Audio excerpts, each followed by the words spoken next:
Tita Swani, Manang Inday, ako actually to kayo dahil pareho po tayong Susan. Ako, happy birthday po. Hindi man natuloy yung ating matagal kong naging invitation sa inyo para doon sa kay Susan tayo.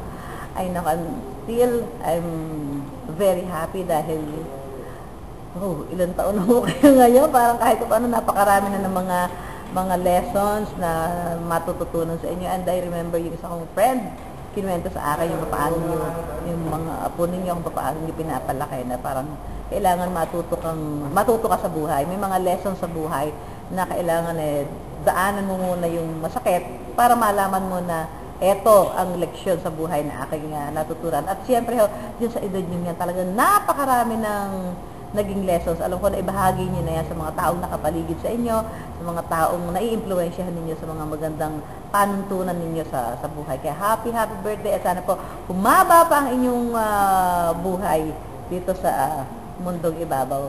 Happy birthday po and God bless you more.